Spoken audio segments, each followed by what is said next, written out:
हम सोचते हैं कि हम मल्टीटास्किंग से स्मार्ट बन रहे हैं, लेकिन असल में हम अपनी एनर्जी को 1000 टुकड़ों में बांट रहे हैं। एक तरफ मोबाइल स्क्रॉल हो रहा है, दूसरी तरफ माइंड बैकग्राउंड में किसी डर पर रिप्ले चला रहा है, और तीसरी तरफ हम खुद से लड़ रहे हैं कि मुझसे कुछ नहीं हो रहा। ऐसे में फोकस कहां से आएगा? कभी अपने दिमाग से थकान महसूस हुई है? ऐसा लगा है कि तुम अपने दिमाग के मालिक नहीं बल्कि उसका गुलाम बन गए हो? सोचो जरा, सुबह उठते ही दिमाग भागना शुरू कर देता है। आज क्या होगा? वो काम पूरा नहीं हुआ। वो इंसान क्या सोचता होगा? कहीं मैं पीछे तो नहीं रह गया? ये सारे सवाल एक के बाद एक ऐसे दौड़ते हैं जैसे किसी ट्रैक पर बिना ब्रेक के भागती गाड़ी, और हम बस उसके पीछे हांफते हुए भागते रहते हैं।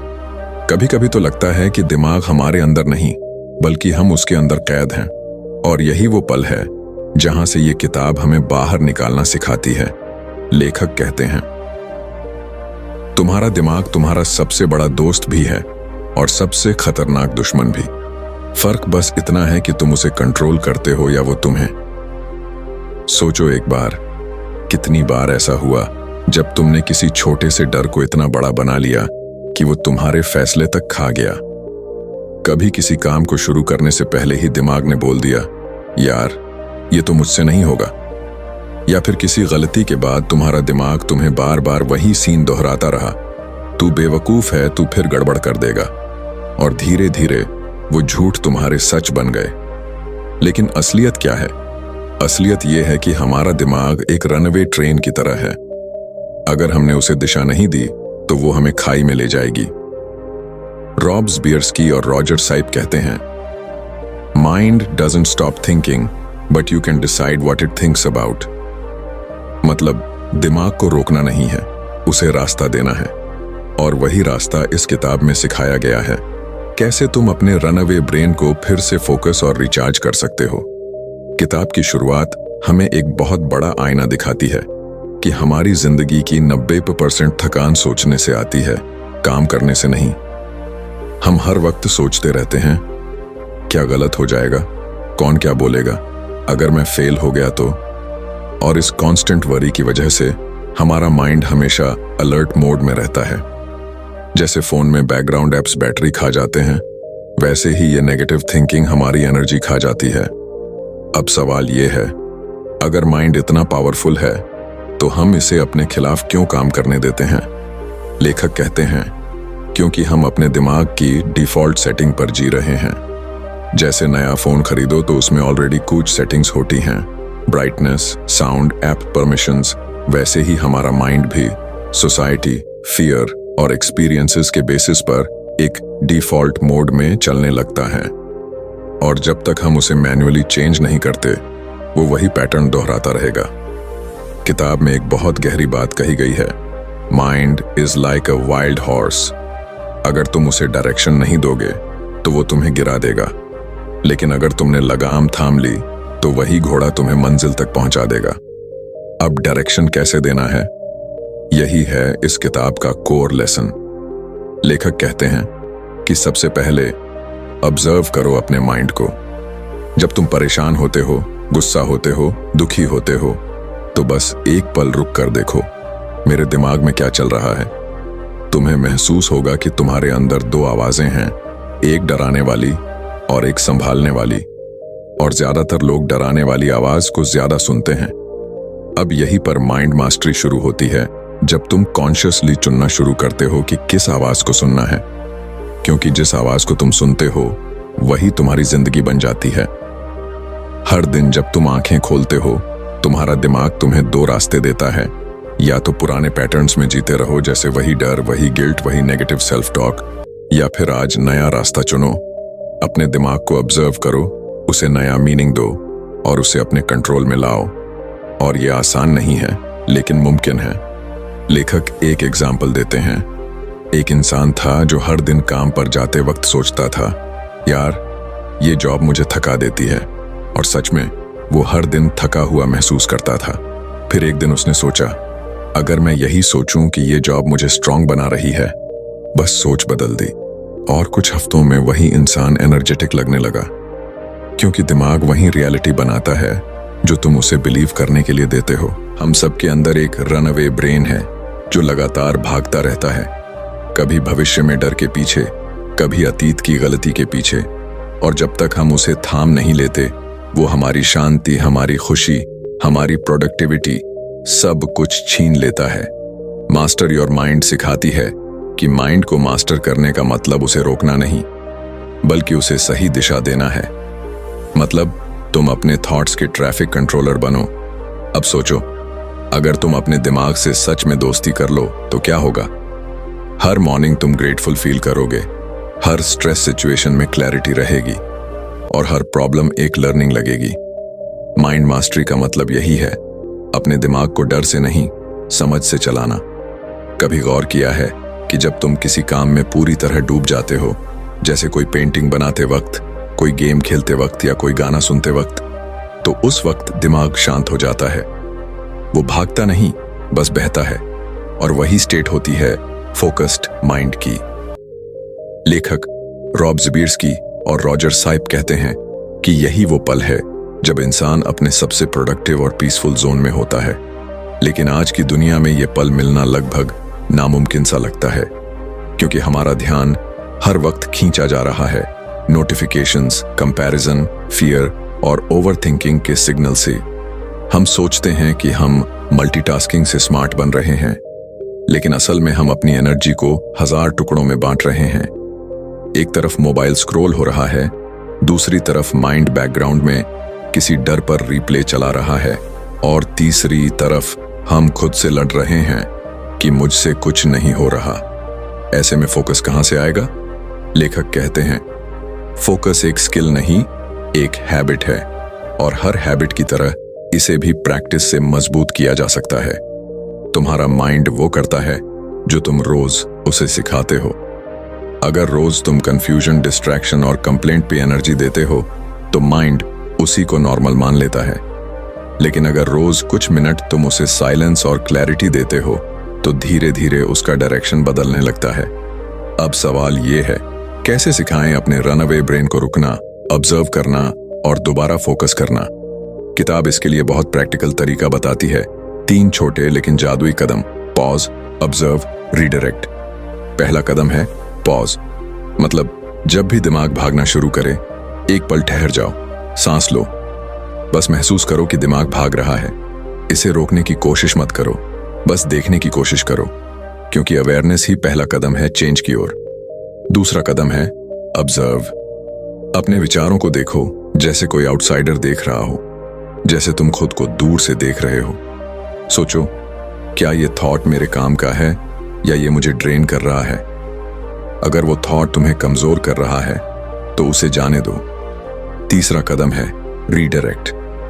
अब अपने माइंड को कॉन्शियसली एक और दिशा दो।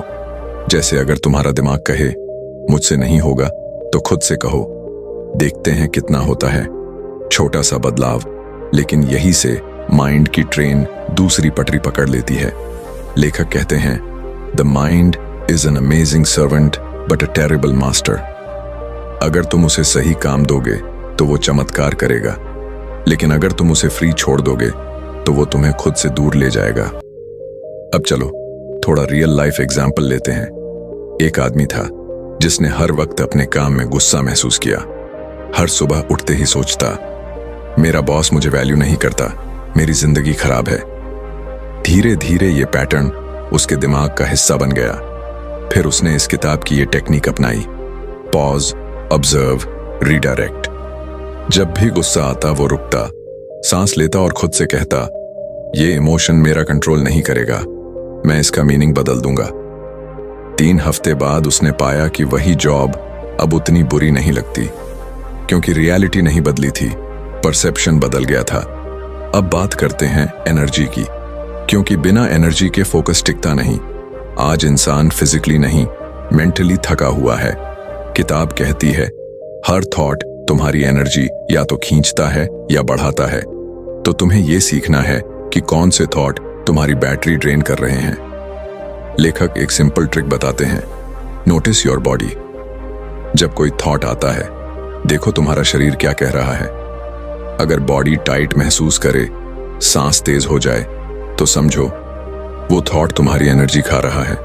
और अगर बॉडी हल्की लगे, सांस आसान लगे, तो वो थॉट तुम्हारे काम का है। यानी तुम्हारा बॉडी तुम्हारे माइंड का सबसे ईमानदार फ्रेंड है।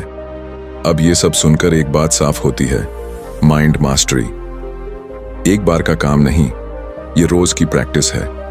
हर दिन तुम्हें छोटे छोटे स्टेप्स लेने हैं। सुबह मोबाइल से पहले साइलेंस, दिन में कुछ मोमेंट्स ग्रेटिट्यूड के, और रात में 5 मिनट अपने माइंड से बात करने के। क्योंकि जब तक तुम अपने दिमाग से बात नहीं करोगे, वो तुमसे लड़ता रहेगा। कभी कभी लोग सोचते हैं कि माइंड को कंट्रोल करना मतलब उसे खाली कर देना, लेकिन असली कंट्रोल का मतलब है उसे सही चीजों से भरना। जैसे कोई गार्डनर अपने गार्डन से वीड्स निकालता है, वैसे ही तुम्हें भी अपने माइंड से यूजलेस थॉट्स निकालने हैं। क्योंकि अगर तुम नहीं करोगे तो वो वीड्स ग्रो होकर तुम्हारी क्लैरिटी को ढक देंगे। अब सोचो, अगर तुम रोज ये छोटे छोटे कदम लो, पॉज, ऑब्जर्व, रीडायरेक्ट और अपने एनर्जी लीक्स को बंद कर दो, तो धीरे धीरे तुम्हारा रन अवे ब्रेन रुकने लगेगा। और जब वो रुकेगा, तभी तुम उसे मास्टर कर पाओगे। मास्टर योर माइंड यही सिखाती है कि कंट्रोल का मतलब दबाना नहीं, बल्कि समझना है। तुम्हारा माइंड तुम्हारे अगेंस्ट नहीं है, वो बस कंफ्यूज्ड है। उसे बस डायरेक्शन चाहिए, और वो डायरेक्शन तुम्हें ही देनी है। आज की सच्चाई ये है कि हर इंसान बाहर से शांत दिखता है, पर अंदर से टूटा हुआ है। हर कोई मुस्कुरा रहा है, लेकिन हर मुस्कान के पीछे एक भागता हुआ दिमाग है, जो या तो कल के पछतावे में अटका है या कल के डर में उलझा है। हम सब किसी न किसी चीज के पीछे भाग रहे हैं, सक्सेस, मनी, लव, फेम, लेकिन रुककर कभी ये नहीं सोचते कि आखिर मैं भाग क्यों रहा हूं। लेखक कहते हैं, यही मोमेंट है जहां से माइंड मास्टरी की शुरुआत होती है। जब तुम खुद से ये सवाल पूछते हो कि मैं किस चीज के लिए लड़ रहा हूं, और अगर तुम्हारे पास इसका जवाब नहीं है, तो समझो तुम अभी अपने दिमाग के मालिक नहीं, उसके फॉलोअर हो। अब रियल लाइफ सॉल्यूशन क्या है? पहला सॉल्यूशन है, अपनी सोच का ट्रैफिक साफ करो। हर दिन सुबह उठते ही अपने दिमाग में 100 विचारों की भीड़ लगी होती है। कुछ तुम्हारे होते हैं, कुछ दुनिया के। लेखक कहते हैं, हर सुबह सिर्फ 5 मिनट बैठो और खुद से पूछो, आज मुझे क्या सोचना जरूरी है। बाकी सब छोड़ दो, क्योंकि माइंड को क्लैरिटी तभी मिलती है जब तुम उसे अननेसेसरी ट्रैफिक से मुक्त करते हो। दूसरा सॉल्यूशन है, अपना ध्यान बचाओ। आज की सबसे बड़ी करेंसी पैसा नहीं, ध्यान है। हर ऐप, हर एड, हर नोटिफिकेशन तुम्हारा ध्यान खरीदना चाहता है। लेकिन जब तुम कॉन्शियसली डिसाइड करते हो कि मेरा ध्यान सिर्फ मेरे ग्रोथ और पीस पर खर्च होगा, तो धीरे धीरे तुम अपने माइंड के सीईओ बन जाते हो। छोटे कदम लो। सुबह उठते ही फोन मत उठाओ, खाने के वक्त सिर्फ खाना खाओ, चलते वक्त सिर्फ चलो, और रात को सोने से पहले सिर्फ सांस लो। धीरे धीरे तुम्हारा दिमाग खुद ब खुद शांत होने लगेगा। तीसरा सॉल्यूशन है, इमोशन को दबाओ मत। सुनो, कई लोग सोचते हैं कि पॉजिटिव बनना मतलब सैड या एंग्री फीलिंग्स को इग्नोर करना, लेकिन लेखक कहते हैं, ignoring emotion is like closing the door on a crying child. जब तुम अपने अंदर के इमोशन को दबाते हो, वो और जोर से चिल्लाने लगता है। इसलिए अगली बार जब तुम दुखी हो, तो बस 2 मिनट रुककर खुद से पूछो, मैं ऐसा क्यों महसूस कर रहा हूं। तुम्हें हर बार जवाब नहीं मिलेगा, लेकिन तुम्हारा माइंड सीखने लगेगा कि वो तुम्हारे साथ सुरक्षित है। और जब माइंड को सेफ्टी महसूस होती है, तभी वो तुम्हारे कंट्रोल में आता है। चौथा सॉल्यूशन है, मेंटल रिचार्ज रूटीन बनाओ। जैसे फोन को चार्ज करते हो, वैसे ही माइंड को भी चार्ज करना पड़ता है। किताब कहती है, दिन में 3 बार माइंड को रिचार्ज दो। सुबह ग्रेटिट्यूड से, दोपहर में पॉज से, और रात को फॉरगिवनेस से। सुबह किसी एक चीज के लिए आभार महसूस करो, दोपहर में 2 मिनट कुछ मत सोचो, बस सांस पर ध्यान दो, और रात को खुद को माफ करो, जो गलत हुआ उसे छोड़ दो। ये सिंपल रूटीन तुम्हारे रनअवे ब्रेन को रोज एक रीसेट देता है। 5वां सॉल्यूशन है, मेंटल डाइट बदलो। हम सिर्फ जो खाते हैं उससे नहीं, जो सोचते हैं उससे भी बनते हैं। हर दिन जो तुम सुनते हो, देखते हो और बोलते हो, वही तुम्हारा मेंटल फूड है।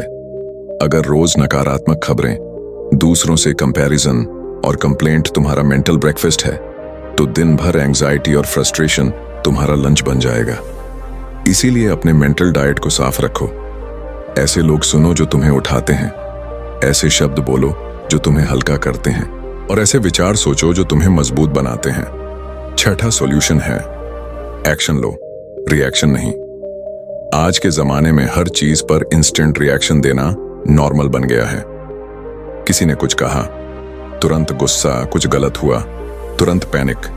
लेकिन ऑथर कहते हैं, the moment between stimulus and response is where your freedom lies. मतलब जब कोई सिचुएशन आए तो तुरंत रिएक्ट मत करो। 2 सेकंड रुक जाओ, सांस लो और सोचो, क्या ये रिएक्शन मुझे एम्पावर करेगा या कमजोर? ये 2 सेकंड तुम्हारे दिमाग को मास्टर बनाने की पहली सीढ़ी है। 7वां सॉल्यूशन है फॉरगिव एंड रिलीज। जिन्हें तुमने अपने दिमाग में कैद कर रखा है, वो लोग, वो बातें, वो दर्द, वो सब तुम्हारी मेंटल एनर्जी खा रहे हैं। माफ करना किसी और के लिए नहीं, अपने लिए है। क्योंकि जब तक तुम पास्ट को पकड़े रखोगे, तुम्हारा माइंड फ्यूचर को पकड़ नहीं पाएगा। हर दिन खुद से कहो, मैं छोड़ता हूं वो जो अब मेरे काम का नहीं। और जैसे ही तुम ये जेन्युइनली बोलते हो, तुम्हारा माइंड थोड़ा हल्का हो जाता है। 8वां सॉल्यूशन है मीनिंग दो हर चीज को। माइंड एम्प्टी स्पेस को भरना चाहता है, इसलिए वो हर चीज को मीनिंग देता है। अब ये तुम्हारे हाथ में है कि तुम उसे नेगेटिव मीनिंग दो या एम्पावरिंग मीनिंग। अगर किसी ने तुम्हारी बुराई की तो तुम सोच सकते हो वो जेलस है, या तुम सोच सकते हो वो मुझे कुछ सिखा रहा है। एक ही घटना, 2 मीनिंग्स, और यही फर्क बनाता है माइंड मास्टर और माइंड स्लेव में। 9वां सॉल्यूशन है ग्रेटिट्यूड को हैबिट बना लो। किताब कहती है, you cannot be grateful and stressed at the same time. जब तुम आभारी होते हो, माइंड नेचुरली रिलैक्स हो जाता है। तो हर दिन कुछ सिंपल चीजों के लिए शुक्रिया बोलो। सांस के लिए, नींद के लिए, किसी दोस्त की हंसी के लिए। ये छोटी बातें तुम्हारे दिमाग को ग्राउंडेड रखती हैं और रनअवे ब्रेन को काल्म करती हैं। और आखिरी बात, खुद से सच्चा रिश्ता बनाओ। माइंड मास्टरी का मतलब दूसरों पर जीत नहीं, खुद पर जीत है। जब तुम खुद से ईमानदारी से बात करते हो, खुद को सुनते हो और खुद को स्वीकारते हो, तब तुम्हारा माइंड तुम्हारे साथ खड़ा होता है, तुम्हारे खिलाफ नहीं। लेखक कहते हैं, When you become your own best friend, your mind stops being your enemy। ये थी किताब मास्टर योर माइंड की वो सच्चाई जो आज की दुनिया में हर इंसान को जाननी चाहिए। रॉब्सबियर्स्की और रॉजर सीप हमें ये सिखाते हैं कि दिमाग को मास्टर करना किसी जादू की तरह नहीं, बल्कि रोज के छोटे छोटे चॉइसेस का रिजल्ट है। हर बार जब तुम डर के बजाय क्लैरिटी चुनते हो, हर बार जब तुम कंप्लेंट के बजाय ग्रेटिट्यूड चुनते हो, और हर बार जब तुम रिएक्शन के बजाय अवेयरनेस चुनते हो, तब तुम अपने दिमाग को थोड़ा थोड़ा मास्टर कर रहे होते हो। तो आज से ये सोचो मत कि मेरा माइंड भागता है, बल्कि ये सोचो, अब मैं उसे दिशा दे रहा हूं। क्योंकि तुम अपने दिमाग के गुलाम नहीं, उसके आर्किटेक्ट हो। और जब ये बात तुम्हारे अंदर उतर जाएगी, तब तुम सिर्फ जिंदा नहीं रहोगे, सच में जीना शुरू करोगे। ये था आज का audiobook master your mind, counterintuitive strategies to refocus and reenergize your runaway brain, जिसे लिखा है रॉब्सबियर्स्की और रॉजर सीप ने, और सुनाया गया बुक बाइट ऑडियो पर, जहां हर शब्द सिर्फ सुना नहीं जाता, महसूस किया जाता है। अगर तुम्हें ये बात दिल तक लगी हो तो याद रखना, दिमाग को मास्टर करने का पहला कदम है उसे समझना, और दूसरा है खुद को माफ कर देना।